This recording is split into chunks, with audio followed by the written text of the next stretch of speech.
I'm a pretty decent FNF player, but that's not what's important.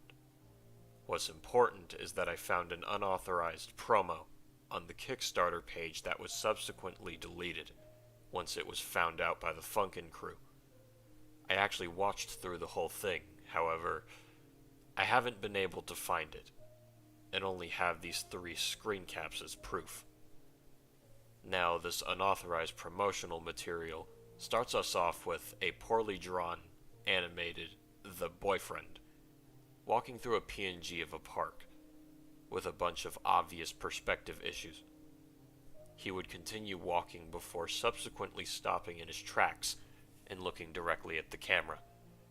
It then cut to blue for about 12 seconds, followed by a flashbang.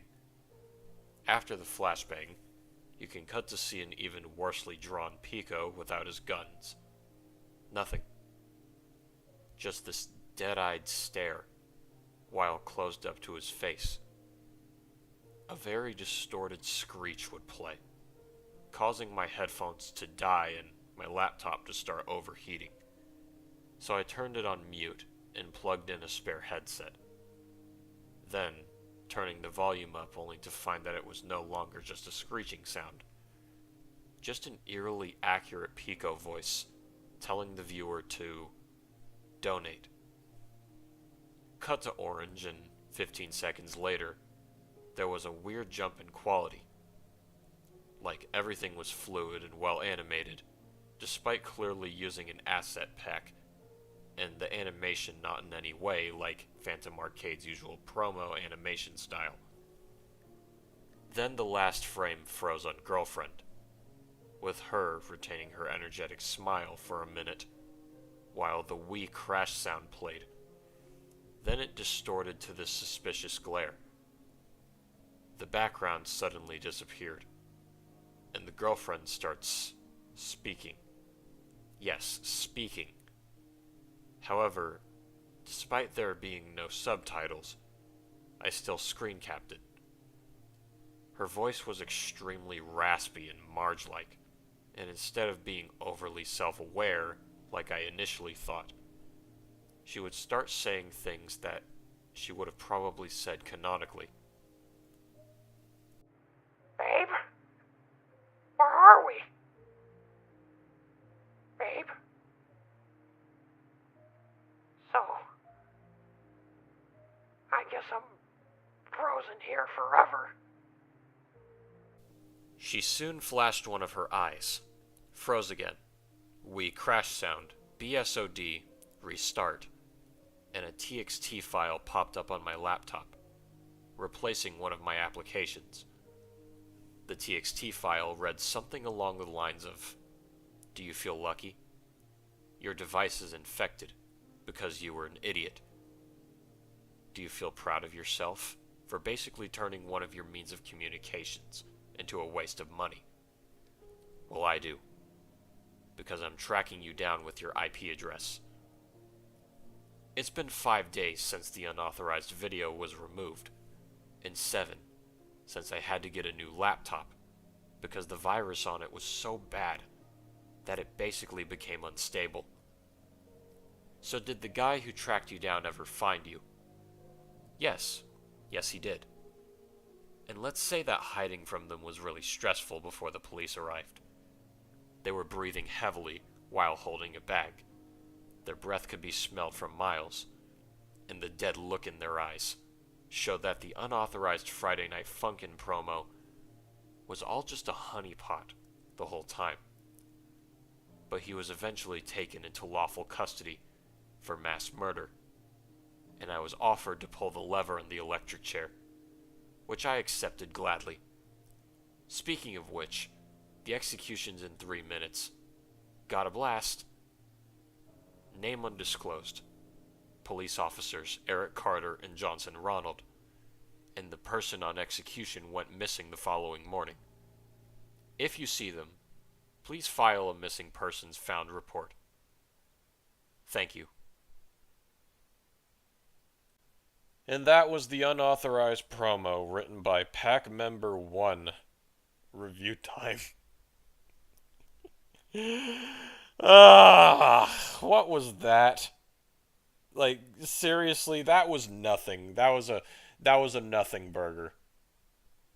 Like, I am going to give this story a little bit of credit at the very least, because compared to a lot of Friday Night Funkin' creepypastas, this one actually tries to be original.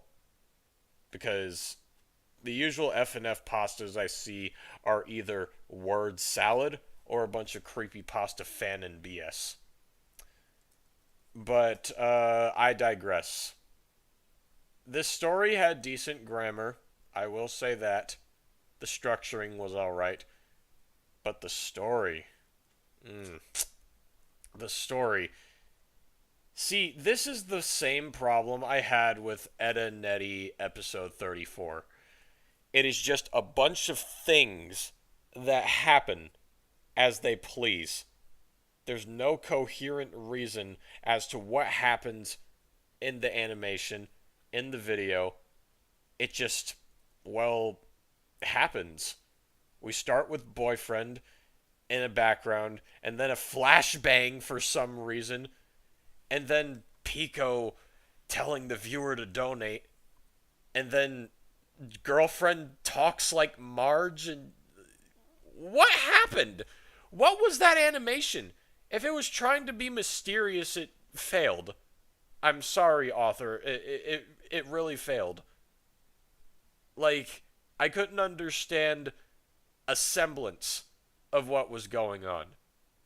And somehow, this. Just simply watching this promo prompts someone to go to your house and try to kill you? Why? I don't know. I have no idea. And even when it's explained, it doesn't make sense. It says in the last paragraph that, according from the look in their eyes, it somehow showed that this promo was a quote-unquote honeypot. And I was like, what are you talking about? I went on Google and looked up what honeypot meant, and it says a honeypot is a decoy used to protect a network from present or future attacks. How? How is any of what is described in the story supposed to be that? How is it supposed to be a honeypot? If it's meant to protect a network from present or future attacks, why does it prompt someone to go to this guy's house and try to kill him? Or presumably kill him? And then the last sentence, the end paragraph takes away all amount of horror that this story was supposed to have, all amount of mystery. It's just like they, for some reason, they gave me the power to pull the lever on the electric chair for this guy, and I accepted gladly. Speaking of which, the execution's in 3 minutes. Got a blast. Yeah, sure, just quote Jimmy Neutron in the last paragraph. We'll definitely take that seriously. And then there's a missing persons report, even though the guy even though the guy in the electric chair died. This doesn't make any sense. Any sense at all. I will give it an extra point for originality, at least, and, well, good grammar. I didn't have a single bit of trouble reading this. So, props to you for that, author. With that being said, I'm going to be giving this story a 2 out of 10. Author, I will say this, at the very least, you did better at this story than whatever I Can Fix This turned out to be. Now, I'm not saying you made I Can Fix This, I'm just giving an example. Because, at the very least, in here, you didn't portray a real person as some sort of murderer that kills people if they have a negative opinion on his work. Stupid, stupid idea, guys. Don't ever do that. Anyways, this is simply my personal opinion. We all have our opinions regarding these pastas. What did you think of the pasta? What would you have done to improve upon it? And as always, I'll see you all in the next narration. I love you all. Bless.